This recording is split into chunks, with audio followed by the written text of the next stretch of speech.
안녕하세요. 제2교시 그 각국의 철도 운송 현황 중에서 영국의 철도 운송 현황에 대해서 말씀드리도록 하겠습니다. 페이지 수는 25페이지가 되겠습니다. 영국도 매 마찬가지로 이 제2차 대전까지만 해도 이 철도라든지 수로라든지 여객 이런 부분들을 영국 운수위원회에서 운영 규제를 만들어서 국유화했었습니다. 근데 이제 그 국유화를 하다 보니까 이 운영 효율성이 많이 떨어졌죠. 특히 그래서 50년도에 보수당 정부가 이제 들어서면서 국유화에 대해서 자꾸 이 이의를 제기를 하는 거죠. 수익성이 떨어진다 이 말씀이죠, 그죠? 그래서 63년도에는 운수위원회에서 4개 공사를 분할했는데 그 중에 하나가 이제 영국 철도 공사라고 해서 이 공사와 철도도 공사화 시켜버렸습니다. 근데 이제 공사화된 거는 결국은 전제는 독립재단제지 않습니까? 그죠? 수익성을 높여라라고 했는데 그럼에도 불구하고 계속적으로 비용을 정부에서 보조금을 부과하는데도 효율성이 떨어지더라. 영업 실적이 계속 떨어지더라. 그래서 아예 이런 부분들을 아예 70년도에 들어서는 이제 국유화를 매각을 시켜버렸다. 저 민영하게 하기 위해서. 그래서 철도는 80년대 들어와서 아예 뭡니까? 7개 회사를 민영화 시켜버렸다. 그렇게 보시면 되겠습니다. 그럼 우리나라의 관점을 본다 그러면 지금 현재 단계는 공사화하면서 독립재산제로 나눴지 않습니까? 지금까지 왔습니다. 현재까지 왔는데 지금도 그 화물 운송 여객적으로는 흑자가 나지만 이 화물 운송 쪽으로는 계속 적자가 나지 않습니까? 그죠?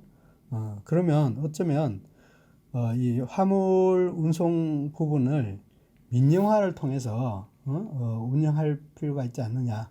앞서 말씀드렸듯이 지금 현재의 민영화를 했을 경우에 전문가들 의하면 민영화를 했을 때 지금 현재 70% 정도의 인력으로도 충분히 서비스가 가능하다.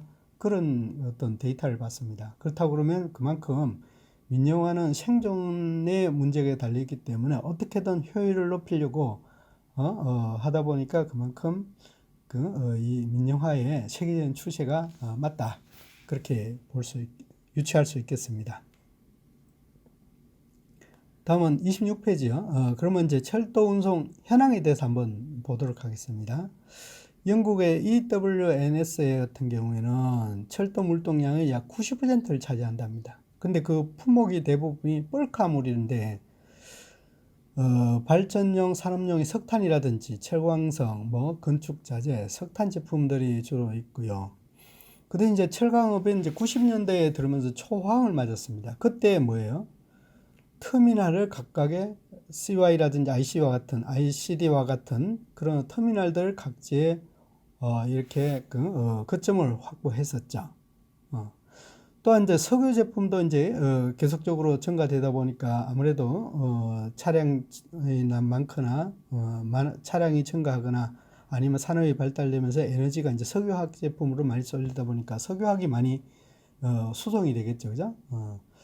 그뿐만 이제 LPG라든지 이런 어떤 연료 쪽으로 많이 이제 영업망을 확대했고요.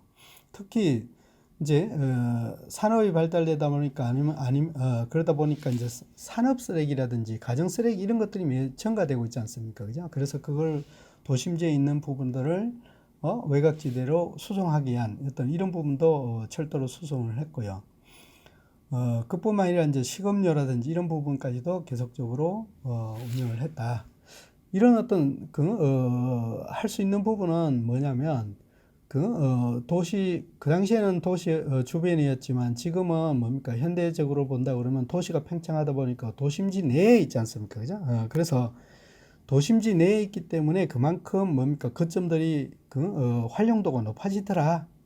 그래서 소매업자라든지 일반 생필품이라든지 이런 부분들까지도 철도 운송을 확대해 갈 수 있는 부분이 아닌가 저는 그렇게 보아지고 있습니다. 자, 그러면 이제 EWNS사의 그 향후에 어떻게 해야 할 것인가를 한번 본다고 그러면 무엇보다도 이제 이 유럽이 하나의 그 블록화되면서 이 국제화되어 버렸지 않습니까, 그죠? 그러다 보니까 국가 간의 운송 수단이 국가 간의 운송이 대형 장거리화될 수밖에 없는 그런 부분입니다. 그래서 국가 간의 운송할 때도 거점을 활용하기 때문에 복합 운송 이런 부분들이 굉장히 잘 발달됐습니다. 특히 그 미국의 이 더블 트레인 이런 어떤 그 운영 기술이라든지 이런 부분들을 도입해서 장대 열차, 그 다음에 대량 운송 이런 부분이 하다 보니까 전체적인 톤당 운송비는 이 삭감될 수 있더라, 절감될 수 있더라. 그렇게 해서 이제 화주들한테 이 그 어필 되는 거죠, 그죠? 자, 또 한 가지는 이제 이 복합 운송인데요. 이 아무래도 국가 간에 유럽 국가 간에 터널을 이용해서 터미널을 이용해서 각국의 각 국가 간에 움직이는 물동량들을 터미널을 통해서 운송하기 때문에 그 거점에서 거점과 거점 간의 운송을 하고 그 국가 간을 통과하기 때문에 그만큼 뭡니까? 복합 운송이 가능하더라. 그래서 복합 운송 시장 이런 부분들을 적극적으로 유치를 하더라. 그렇게 보아질 수 있고요. 그래서 그런 관계를 이제 EU 국가 간의 철도국들 각 국가 간의 철도와 관련된 회사들하고 얼라이언스를 맺어가지고 실제적으로 유럽 전체 대륙을 하나의 국가에서 운영하듯이 이런 국가에서 네트워킹을 하듯이 이런 어떤 국가 간의 네트워크도 이런 부분 철도 운송 네트워크도 굉장히 큰 역할을 하더라.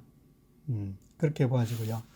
그다음에 이제 신규 참여 경쟁력을 격화로 기업 간의 경쟁력이 가져온다 하더라도 실제적으로 이 유럽 간의 네트워크가 잘 되고 효율성이 높다고 그러면 이런 부분들이 화주단한테 계속적으로 요구할 거고 또 민영화를 하면서 그만큼 효율성을 이 높인 어떤 그런 부분이 있기 때문에 앞으로의 이 WNS사의 어떤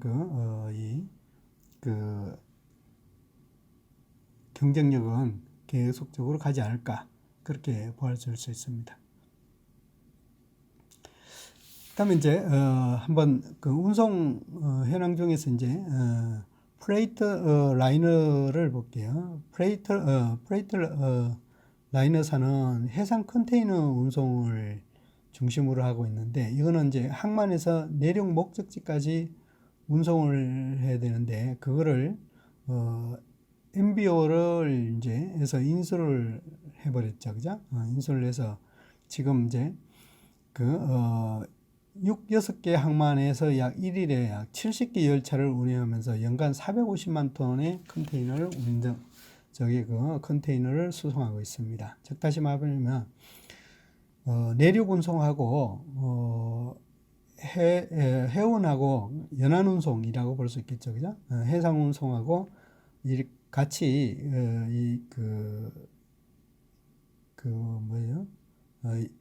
연계시켜 버리니까 그만큼 효율성이 높아지더라, 운송 효율성이 높아지더라, 그렇게 볼 수 있겠습니다. 그래서 프레이트 라이너사는 EWNS사의 기관차라든지 차량 관리 회사 이런 부분들한테 임대를 하고 운영하는 그런 회사다 그렇게 보시면 되겠습니다. 즉 다시 말하면 저는 이렇게 생각됩니다. 우리 3PL 사업자가 점차 영업망을 확대해서 국제 포워드도 운영을 하고 그 다음에 그걸 하기 위해서 항공사하고 얼라이언스도 할 수 있고 해상 운송도 얼라이언스를 할 수 있습니다. 그런데 그거를 내가 지분을 투자를 해서 인수를 해가지고 내가 직접 관리를 한다고 그러면 이 굉장히 효율성이 높아집니다. 그 무슨 얘기냐면 예를 든다면 이 제가 선사를 가지고 있지 못하고 부산에서 서리필 사업자가 선사를 가지고 있지 못하고 부산 항만에 입항을 하려고 하면 실제적으로 선사들은 선석을 가지고 있는 회사들은 자기 선사를 먼저 입항을 해서 하역을 하고 여유가 생겼을 때 다른 회사의 선사의 선박을 인입을 시키는 건데 제가 그런 부분까지 우리 회사가 다 일괄 관리한다 그러면 우리 회사 선박 먼저 소속된 회사 먼저 선박 먼저 입항을 시킬 거 아닙니까? 그만큼 리드 타임이 줄어들 수 있다. 효율성이 높아질 수 있다. 그런 차원에서 EWNS사가 플레이트 라이너사까지 해서 해상 컨테이너 운송까지 같이 연결을 시킬 수 있는 그렇게 하면서 효율성을 높였다. 그렇게 보시면 되겠습니다. 자, 그래서 운영사가 운영한 게 이제 레일레드 시스템이라고 볼 수 있겠는데 여기는 영국의 우편청과 계약을 해서 1997년도부터 그죠? 우편물까지 이제 손을 대기 시작한 거죠, 그죠? 그래서 우편물에 컨테이너리제이션하고 즉 다시 말하면 우편물을 컨테이너화해서 화차에 싣고 다닌다, 구간 운송을 한다 그런 얘기입니다. 그 다음에 직배송센터의 건설이라든지 운행 속도의 향상 이런 부분들이 실제적으로 많은 개선이 이루어졌다. 그래서 이제 운편 시간 수를 운송 시간을 굉장히 단축했다. 그렇게 볼 수 있겠습니다. 즉 다시 말하면 리드 타임을 줄였다. 그렇게 보시면 되겠습니다. 자, 그다음에 이제 프로젝트의 주요 구성들을 본다 그러면 무엇보다도 이제 빠르고 안전한 우편 열차를 운영을 하고 있고 컨테이너로 바로 이 하역을 해서 트러킹해서 이제 우체국으로 이제 배송을 하다 보니까 그만큼 상하역이 빠르거나 그 다음에 컨테이너 자체가 보관이 되지 않습니까? 그죠? 그래서 보관 및 운송을 한 어떤 그런 컨테이너를 만들었고요. 그래서 직접 보유하는 게 325개의 컨테이너라든지 운송 차량은 46대의 이런 어떤 차량까지라든지 이런 부분들도 이제 계속적으로 확대되고 있는 그런 부분이다. 그 다음에 그에 맞도록 이제 열차의 하역 조건이라든지 이런 것들도 많이 개량을 했고요. 또는 이제 여객역에 컨테이너 수송할 수 있도록 만드는데 프레이트 라이너가 이제 중요한 거는 뭐냐면 수송 속도를 높이기 위해서 여객 열차의 뒤편에 한두 개 화차를 끌고 갑니다. 그게 바로 EWNS사의 화물 열차라고 그렇게 보시면 되겠습니다. 그래서 우리 예를 든다면 KTX 같은 어떤 그런 부분은 이제 부분에 뒤편에다가 한두 개 화차를 붙여서 그만큼 수송의 시간을 단축했다. 그렇게 보시면 이해하시면 될 것 같습니다. 그게 플레이트 라이너다. 그런 얘기가 될 수 있습니다. 그 다음에 실제적으로 신런던의 배송센터에서도 이제 96년도에 설치하면서 계속적으로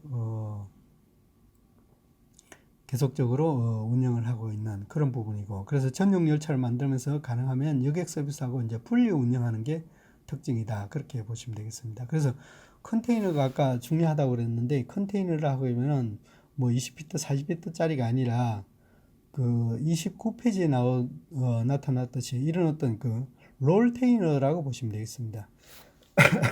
그래서 롤테이너체 싣고 하역하고 그렇게 해서 바로 이 그 우편국까지 바로 저기 터미널까지 바로 인이별을 시켜버리는 이런 어떤 이 컨테이너 화한 제품이다 그렇게 보시면 되겠습니다. 그래서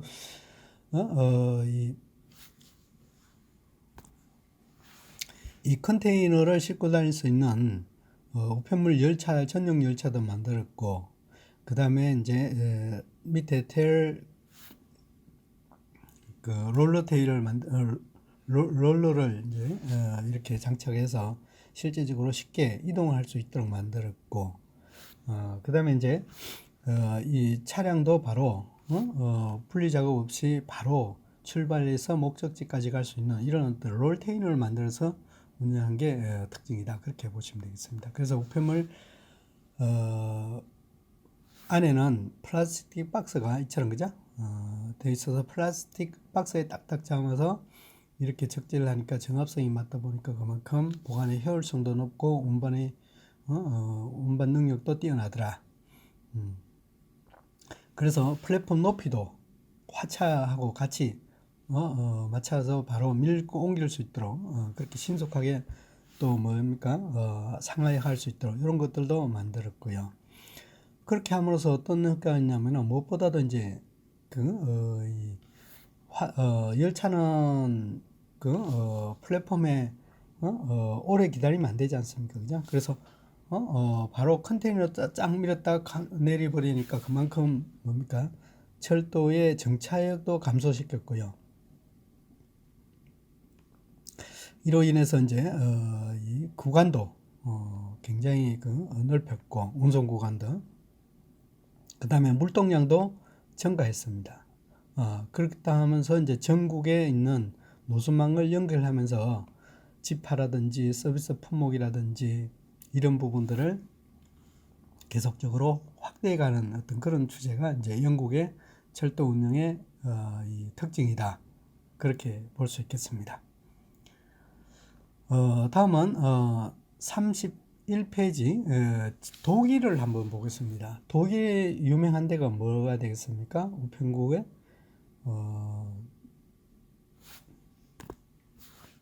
DHL이라고 볼 수 있겠습니까? 이제 그걸 한번 살펴보도록 하겠습니다. 독일도 민영화가 94년도에 이제 이루어졌었습니다. 그래서 이제 최대 화물 운송 업계인 DB 카고로 이제 출범을 하게 됐죠.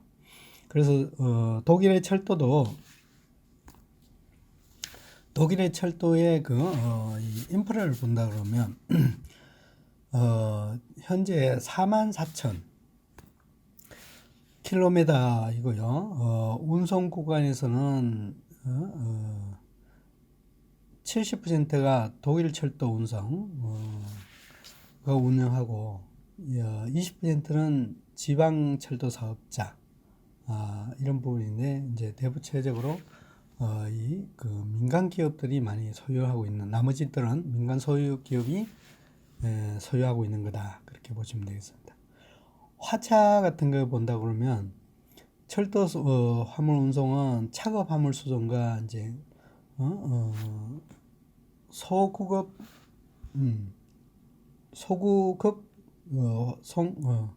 소구급송 화물 수송으로 분류할 수 있습니다. 화차 차급 화물이라고 그러면 실제 말씀드리면 화차 단위로 그죠? 화차 단위로 수송하는 거고 그래서 컨테이너라든지 장대 화물 이런 부분들이 많습니다. 벌크 화물 이런 것들이요. 그래서 독일도 마찬가지로 벌크 화물 중에서 이제 석탄 이런 부분이 한 20%, 철광, 광석, 토석 이런 벌크 화물 중심으로 많이 되어 있고, 그 다음에 이제 석탄도 주요 운송 품목이다 그렇게 보시면 되겠습니다. 그래서 32페이지 됩니다. 독일 철도 운송 부분에서도 보면 대체적으로 보면 최대가 이제 DB 카고라고 볼 수 있는데 이 부분은 97년도에 그죠? 설립돼서 도고 철도의 그 가장 큰 회사다. 그렇게 보시면 되겠습니다. 그래서 뭐 조직들은 뭐 있는데 이제 마케팅부에서 기업이라든지 그다음에 화주라든지 마케팅 전략이라든지 이런 부분들을 계속적으로 개발해서 이 영업망을 확대해 가고 있는 그런 추세다. 그렇게 보시면 되겠습니다. 33페이지. 그러면 이제 이런 어떤 그 전략들을 한번 영업 전략을 한번 보도록 하겠습니다. 사회 환경 변화에 따라서 수송 품목도 다양화되고 있습니다. 초기에는 아무래도 뻘카물, 광산물이라든지 그 뻘카물 중심으로 많이 되고 있었죠. 그래서 전통적으로 그 철도 운송에 특화한 품목인 이제 뻘카물 이런 부분들이 이제 자꾸 감소를 하기 때문에 다른 화물까지도 이제 계속적으로 확대할 필요가 있었다.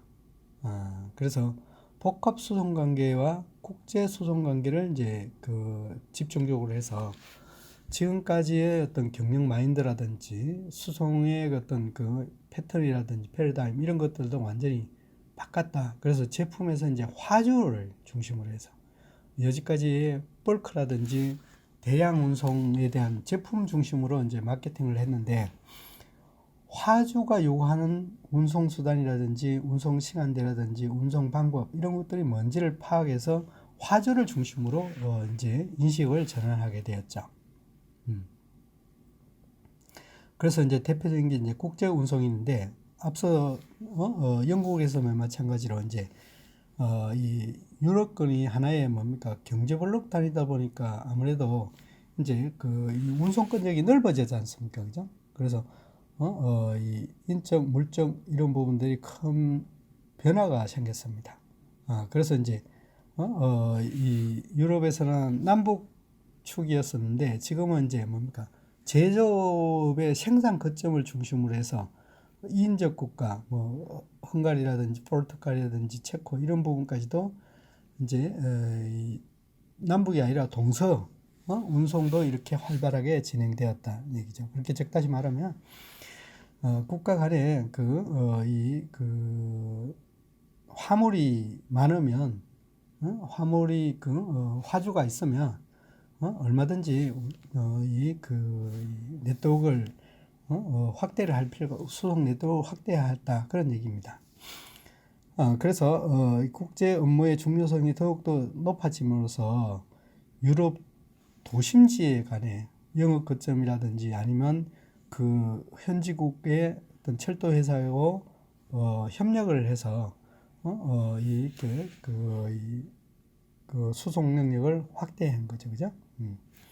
그래서 네덜란드 국처라든지 스위스라든지 폴란드 이런 어떤 철도 회사하고 협력을 해서 국가 간의 그 협력이라든지 또는 아니면 국가 간의 포카 운송 이런 부분들까지도 더욱더 확대할 필요가 있다.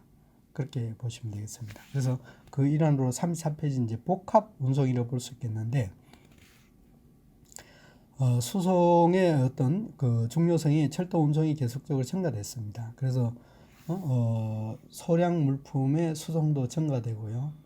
무엇보다도 환경성 문제, 소음이라든지 대기 문제 이런 부분들이 굉장히 유럽에서는 강화되고 있습니다. 그래서 스위스 같은 경우는 알프 300은 이제 트럭으로 못 넘습니다. 저기 철도로 운송할 수 있도록 이렇게 하고요. 주말에는 아예 통제를 해버리죠. 그죠? 그 정도의 환경성 문제를 굉장히 높게 다루고 있습니다. 그래서 친환경 운송 수단 중에 하나가 철도 운송이라고 볼 수 있겠죠. 그죠? 그리고 또 이제 임금성이라든지 노동 환경 개선 이런 부분들이 계속적으로 사회적으로 요구를 하고 있기 때문에 철도 운송이 굉장히 유용하게 이루어지고 있다. 그렇게 볼 수 있겠습니다. 특히 이 도로 운송의 그 철도 운송과 같이 연계 그죠? 한다 그렇게 아까 말씀드렸듯이 거점과 거점 간에 대운송을 하면 거점에서부터 이제 화주까지의 소운송이라고 볼 수 있죠. 그 소운송을 트럭하고 이렇게 해서 이렇게 두 개의 운송 수단을 연계시켜서 할 수 있는 부분, 운송 도착지에서부터 출발지에서부터 도착지까지 일관성이게끔 연계시켜 줄 수 있는 부분이 바로 철도를 기능한 게 바로 모달 시프트라고 볼 수 있지 않습니까? 그죠? 그런 부분들이 이제 계속적으로 지원되고 있다. 그렇게 보시면 되겠습니다. 또한 이제 정부 정책도 적극적으로 모달 시프트 이런 부분들을 요구를 하고 있고요. 그래서 복합 운송을 확대하기 위해서는 이제 시설 관련된 도커 시설이라든지 하역을 위한 뭐 크레인이라든지 뭐 이런 장비, 하역 장비라든지 그다음에 화차 개발이라든지 그다음에 이제 운영을 하기 위해서 저기 그 네트워크라든지 정보 시스템이라든지 뭐 추적 장치라든지 이런 것들이 되겠죠, 그죠? 그런 부분까지도 계속적으로 개선되고 있다, 요구되고 있다 그렇게 보시면 되겠습니다. 그래서 35페이지에 본다 그러면 이제 하드웨어적인 측면에서 이제 어떻게 개선돼야 될 것인가라고 본다 그러면 전기 방식이 이제 이 국가마다 좀 차이가 나나 봐요. 그래서 시스템의 신호도 실제적으로 7종이 이루어져 있고 궤도도 3종으로 되어 있는데 이런 부분들을 이제 국가 간에 상의하기 때문에 이거를 하나로 통합할 수 있는 이런 부분들을 개선할 필요가 있다. 그래서 이제 기술 도입에서는 그에게 비용이 소요되지만 어떤 형태든 뭡니까 일관화시키기 위해서는 이런 부분들을 극복해야 된다는 그런 어떤 명제가 있다. 또 하나는 이제 이 결제 수단이라고 볼 수 있겠는데 환율 문제라든지 통관 작업 이런 부분도 있는데 지금은 이제 유로 단위로 통합을 해버리지 않습니까? 그래서 이런 부분들은 이제 결제 수단은 이제 되지만 통화는 하나로 이제 통합했으니까 그만큼 효율성이 높아질 수 있다 그렇게 보시고 있고요. 그래서 이제 무엇보다도 이제 국가 간의 내륙의 이 대운송 수단은 철도가 되지만 앞서 말씀드렸듯이 화주는 도어 시스템을 요구하기 때문에 터미널에서 어디요? 화주 문전까지 도착할 수 있는 이런 부분들이 이제 계속적으로 강화시킬 필요가 있더라. 그래서 철도와 트럭 또는 철도와 내륙 수로 운송이라든지 그 다음에 환적할 수 있는 시설 설비 이런 부분들이 계속적으로 개선될 필요가 있다. 그렇다고 그러면 이제 이런 재원 조달을 어떻게 할 것인가 이런 부분이 될 수 있는데 실제적으로 이제 이 회사들이 투자를 해서 계속적으로 비용을 마련해서 그걸 가지고 터미널도 짓고 그 다음에 하역 시설도 하고 그렇다고 한다 그러면 그만큼 뭡니까 화주들의 선호도가 높아질 것이다. 이런 부분들을 해결하는 게 이제 큰 관건이다. 그렇게 보아질 수 있겠습니다. 그래서 이런 어떤 것들을 이제 문제점이 나오면 이제 개선을 해야 되지 않습니까? 그죠? 그래서 개선하기 위해서는 21세기를 향한 뭐 철도 운송 해가지고 이제 DB카고에서는 이제 슬로건을 내렸죠. 그래서 신기술이라든지 신서비스를 이제 내세웠는데요. 카고 스프린트라고 해서 이 컨테이너 화차에다가 엔진을 탑재한 차량으로서 기관차에 바로 실을 수 있도록 그런 부분이요. 하역이 없이 그죠? 할 수 있도록 그런 걸 만들었다. 그 위에 보시면 그림에 보시면 알아볼 수 있을까요? 이런 식으로 그죠? 되어 있더라. 그래서 기관차의 견인에 의해서 바로 화차의 동력으로 운행할 수 있도록 하는 건데 이 5량이 기본이고요. 한 편상 길이는 90m 정도 된다고 하네요. 그래서 이 한 편성 전후의 차량이 각각의 운전사 운전대와 두 개의 기관 디젤 엔진을 설치되어 있으며 최대 8편성 80량까지 연결이 가능하답니다. 그래서 이런 부분들이 이제 환경성 문제를 하기 위해서 차량 이런 부분들, 엔진 부분 이런 부분들을 이제 개선을 했죠. 특히 요즘 엔진 이 경유를 쓰는 그런 부분이 많았었는데 이제 전력 말고 경유를 쓰는 부분이 많았었는데 지금은 LNG라든지 이런 부분까지도 이제 고려해서 차량의 저기 열차의 화차의 기관차의 엔진도 이런 부분도 계속적으로 개선되고 있습니다. 우리나라 철도기술연구원에서도 이 화차에 대한 기관을 LNG화하겠다고 이렇게 해서 많은 연구가 이루어지는 걸로 그렇게 알고 있습니다. 그래서 각 차량마다 ISO 20피트짜리 20피트 컨테이너 2개를 적재할 수 있고 그 다음에 160톤을 적재할 수 있는 적재해서 시속 120km가 달릴 수 있는 이런 부분까지도 이제 계속적으로 개선되고 있다, 개발되고 있다 그렇게 보시면 되겠습니다. 이제 고객 서비스 센터도 운영을 하고 있는데요. 이 96년도에 이제 영업 대상을 아까 말씀드린 화주라고 방침을 바꿨다고 그랬죠. 그래서 이제 얼마만큼 고객의 연결, 즉 온라인으로 연결해서 신속하게 DB 처리를 해서 신속하게 정보들을 교환하고 할 수 있느냐 이런 부분이 되겠고, 그래서 이제 소송 의뢰나 하모니 상태, 클레임 이거를 이제 요즘은 실시간에 파악할 수 있도록 구간 운송의 정보들을 실시간에 파악할 수 있고 그 결과값들도 바로 도출해서 원하는 값을 제공할 수 있는 이런 DB까지도 구축해서 계속적으로 운영하고 있는 걸 그렇게 알고 있습니다. 자, 그 다음에 이제 37페이지 봐주십시오. 운영 효율을 하기 위해서 이제 자회사를 만들었습니다. 아까 말씀드렸듯이 이 플레이트 라이너라든지 아니면 하역을 하는 어떤 전문 회사 아니면 현지에서 현지에 소운송을 할 수 있는 그런 회사 이런 식으로 이제 자회사를 운영하게 됐죠. 그래서 소량 화물들의 판매 대리점까지 동시에 그 화차를 운영할 수 있는 혼적 화물, 그러니까 즉 다시 말하면 프레이트 라이너 같은 이런 혼적 화물 업무도 담당하고요. 그런 부분들을 하고 그 다음에 이제 해상 컨테이너하고 육상 컨테이너하고 바로 뭡니까 환적이 될 수 있도록 이런 어떤 그 화물에 대한 어떤 이 거점이라든지 이런 것들도 만들었더라. 그래서 900km 이내에 달리지만 12시간 이내에 서비스할 수 있는 이런 환적 시설 이런 부분들이 충분히 잘 되어 있다. 그렇게 보시고 국가 간에도 또 뭡니까 운송을 할 수 있도록 이런 식으로 이제 확대할 것이다. 그렇게 보아질 수 있습니다.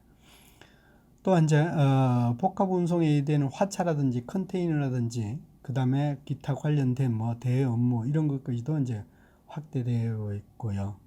그 다음에 이제 트럭도 전용 트럭도 연계할 수 있는 전용 트럭도 직접 운영을 해버리는 거죠, 그죠? 그래서 화주가 요구하는 물 서비스를 어떻게 제공할 것인가 이런 부분들이 이제 화주 입장에서 되고, 그래서 소량 화물도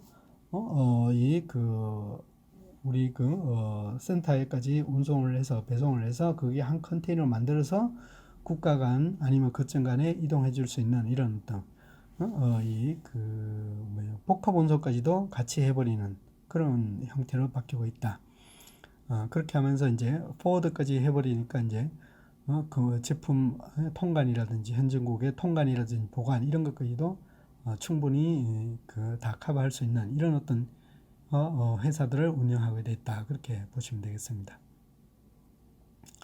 또한 38페이지 보시면 되겠습니다. 또한 BTT에서 탱크 컨테이너를 개발했죠. 그죠? 그래서 화학 제품이라든지 특수 제품들을 전용으로 운반하고 관리할 수 있는 탱크 로리를 만들었다. 그렇게 탱크 컨테이너를 만들었다. 그렇게 보시면 되겠습니다. 그래서 대부분이 국제 운송이라든지 아니면 이 자사가 운영하는 외에도 이제 타사 사유 탱커들도 이제 공급을 해가지고 그거를 운송을 대행해주는 이런 부분이요. 즉 다시 말 사유 화차처럼 탱커도 사유 탱커를 컨테이너를 만들었다 그렇게 보시면 되겠습니다. 그리고 우리나라도 보면 실제적으로 보면 그 사유 화차 즉 양회 공장에서 어떤 이런 부분은 사유 화차가 많지 않습니까? 그죠?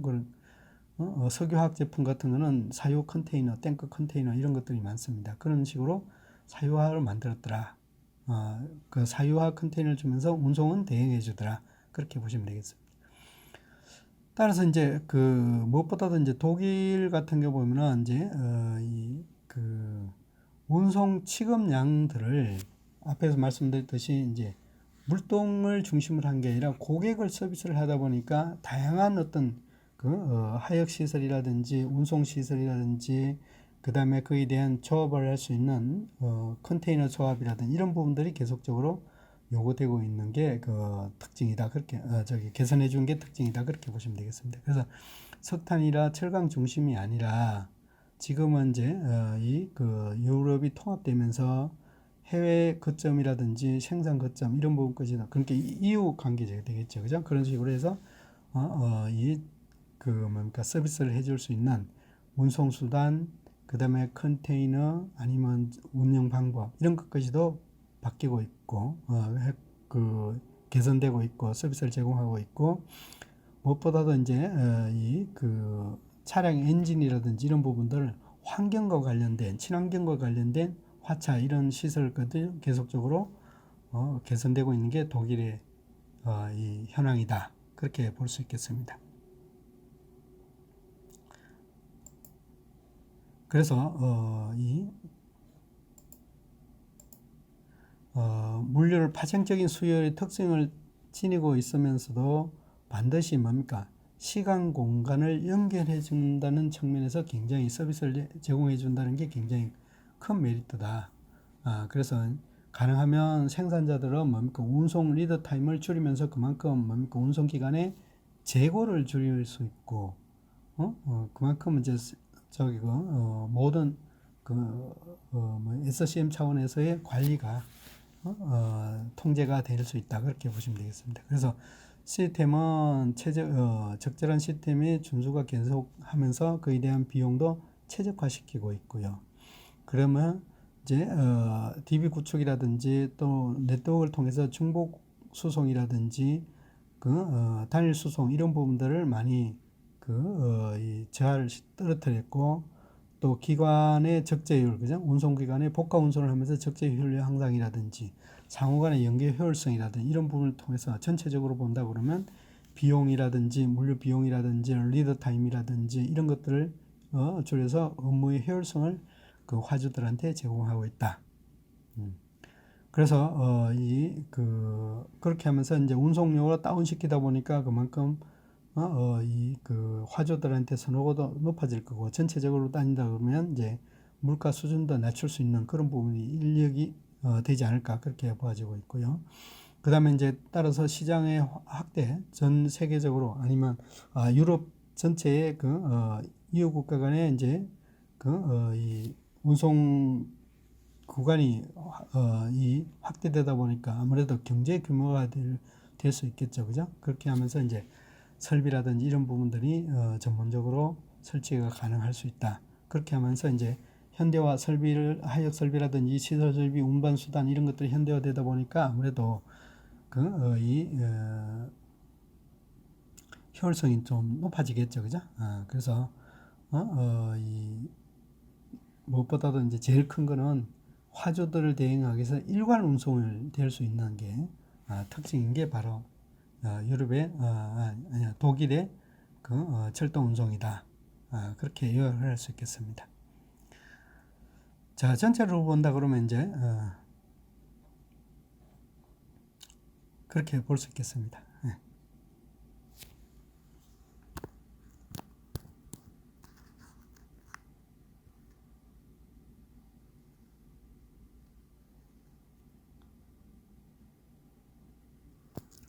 자, 이것으로 제 2교시 수업을 마치도록 하겠습니다. 수고하셨습니다.